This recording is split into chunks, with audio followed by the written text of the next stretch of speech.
many regulations that aren't necessary, I mean, you really don't believe that the state we live in, California, is lacking regulation. There's over 300,000 regulations. I mean, Well, maybe they're needed. They're not. When I tried to put in a garage door, I had to have 3 inspections. There should have been none. I should be allowed to change my garage door. Are you kidding? Really? It was about a garage door? Absolutely. I'm sorry. Yeah, that is... No, you know this about California. Come No, on. I don't. Well, California is increasingly being portrayed by critics as a state in serious decline. Once celebrated as America's ultimate land of opportunity, it is now often described as expensive, unstable, and increasingly difficult to live in. For many observers, the old image of progress has been replaced by frustration and doubt, and as the debate intensifies over who is responsible, one political answer is repeatedly raised. Democrats' critics argue this situation did not emerge suddenly or by chance, but is the result of years of policy choices that gradually pushed the state toward the challenges it now faces. Viewers of this program may recall my long battle to get solar power hooked up at my house. It involved this shed, which had to be built to house this solar battery. Yes, that battery needed a house to live in. And not just any house, one that had to follow the specifications of this chart.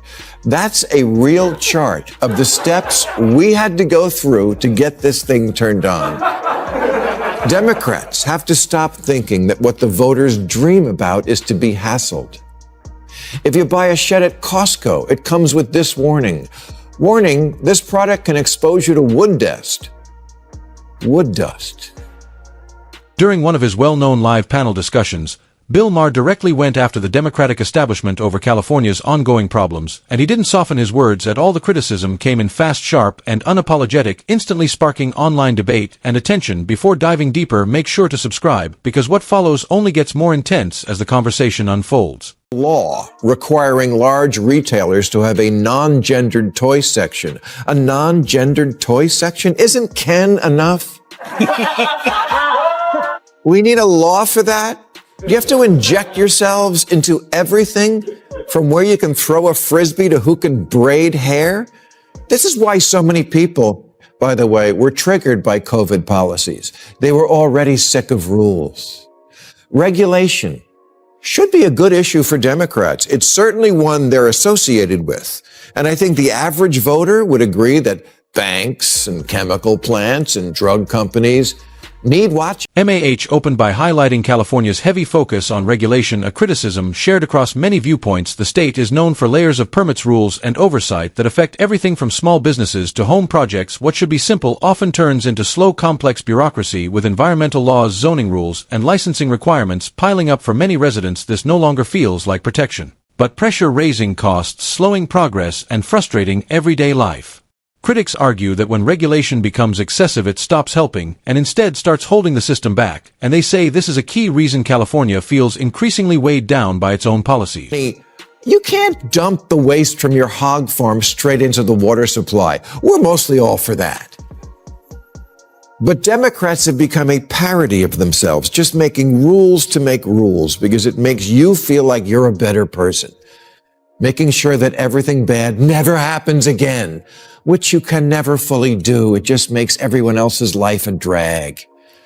The Biden infrastructure bill has a provision that requires all new cars to install an alert system that goes off when you leave a baby in the back seat, which is something done only by crackheads and people who sadly, yes, do it on. To many observers, Ma's argument resonates because California has developed a familiar pattern. New laws are often introduced after every major incident or headline-grabbing event. While the intent may seem reasonable, the underlying belief is that complex human behavior can simply be fixed through regulation. In practice, the same problems keep reappearing as rules continue to multiply, and the burden gradually shifts from the few responsible for the issue to millions of ordinary residents. Ma pointed to one example involving tragic cases of children left in cars where policy responses like mandatory warning systems in vehicles are presented as safety measures, but critics see them as costly mandates imposed on everyone for problems caused by a small number of cases, and that is the core frustration. Laws designed for rare incidents often end up becoming permanent obligations for the entire population,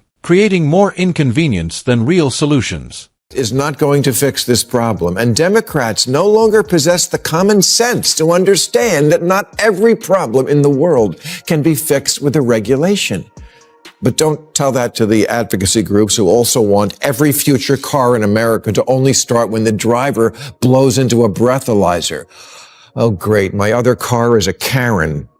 Critics argue that California's growing list of problems reflects a political culture that relies on regulation as the default solution. Whenever something goes wrong, the response is usually more rules, more mandates, more oversight, and more compliance requirements. But many now question whether this approach actually fixes anything. Instead of reviewing whether existing policies work, lawmakers often keep stacking new systems on top of already overloaded ones, even though the structure is struggling. The argument is simple: a broken system doesn't improve just because more weight is added to it. In many cases, the real issue isn't too little regulation, but weak enforcement, poor execution, or flawed policy design. Adding more rules to an already complex framework can increase confusion, slow progress, and create unintended consequences. Ma's criticism speaks directly to that frustration. Effective governance is not about how many laws exist on paper, but about whether those laws deliver results in practice. You know, it's also not safe to drive when you're crying. Should we make a car that follows your texts and stops the engine when you're dumped? Racism is bad. How about a car that won't start unless you play a message about tolerance from George Takei? Ma wasn't subtle about it. He openly mocked what he sees as the Democratic Party's tendency to regulate every possible risk out of daily life. And for many Californians dealing with these systems directly, that criticism feels familiar. The intentions behind these policies often sound reasonable: prevent harm, protect consumers, reduce accidents, and avoid repeat problems. But critics argue the flaw is in the assumption that every risk can be eliminated through legislation. Some level of uncertainty is simply part of real life, and when government tries to control every possible outcome, the result is predictable. Rules expand beyond their original purpose. They overlap, multiply, and gradually turn normal activities into slow bureaucratic processes. Things that should take days stretch into months. Costs increase, permits pile up, compliance becomes an ongoing burden, and the irony is clear: policies designed to make life safer and simpler often end up making it more restricted, frustrating, and difficult. Democrats have to stop thinking that what the voters dream about is to be hassled. If you buy a shed at Costco, it comes with this warning. Warning, this product can expose you to wood dust. Wood dust. No kidding, which is known to the state of California to cause cancer. That's right, California thinks you're going to snort your shed. That frustration often becomes very personal for many residents. These rules don't just sit on paper, they quietly cost people time, money, energy, and patience while they try to get simple things done. What starts as a reasonable safeguard can turn into a maze of forms, inspections, approvals, and unexpected fees, where even small home projects begin to feel like navigating an obstacle course designed to slow everything down. For example, something as routine as replacing a roof can turn into weeks of delays, repeated inspections, and rising permit costs as paperwork piles up at every stage, and what should have been straightforward ends up feeling like a battle with bureaucracy. This is why Ma's criticism resonates with many viewers, because when everyday tasks like installing solar panels or upgrading a home get buried under red tape, it starts to feel less like public service and more like a system that exhausts people into compliance, raising the question of whether the structure is truly serving citizens or simply overwhelming them. No kidding, which is known to the state of California to cause cancer. That's right, California thinks you're going to snort your shed. I don't want to blow Pinocchio. I just want to put the lawnmower away. Then there are moments where the system starts to feel less serious and more exaggerated. Take prefabricated sheds as an example. These products arrive fully manufactured, sealed, and ready for simple assembly with no heavy cutting or prolonged exposure to materials. Yet critics point out that warning labels in California can still frame them in ways that suggest serious health risks. The disconnect they highlight is the gap between realistic, everyday exposure and the scale of official warnings. When everything is treated as high risk, people begin to tune out the message entirely, and this is the kind of overreach Ma was mocking in his commentary, where unlikely or minimal risks get amplified into major alerts, leaving consumers unsure whether they are being genuinely protected or just constantly warned. Network of regulators, administrators, inspectors, contract reviewers, project managers, fee assessors, special commissioners, zoning officers, and consultants whose jobs seem to be to make sure nothing ever happens and then charge you for it. The people who answer the phone, permit office, how may I hit? Critics argue the deeper problem is that these policies often end up making life more difficult rather than simpler. The bureaucracy becomes so dense that even those who design the rules would struggle to navigate them. Processes that should be straightforward get stretched into long cycles of paperwork, approvals, inspections, fees, and delays, and nowhere is this frustration more visible than in California's housing market. Building a home can feel like a legal marathon before construction even begins, with permit costs taking a major share of the budget, followed by repeated reviews, environmental checks, zoning hurdles, and administrative delays. For many families, what should be a path to stability and opportunity slowly turns into stress, financial strain, and exhaustion. And this is the core of the criticism. A system meant to support progress often ends up discouraging people before they even get started. On the largest wind farm in North America that will power 2 million homes in Arizona, Nevada, and California. And to think it only took 18 years. Not to build it, to approve it.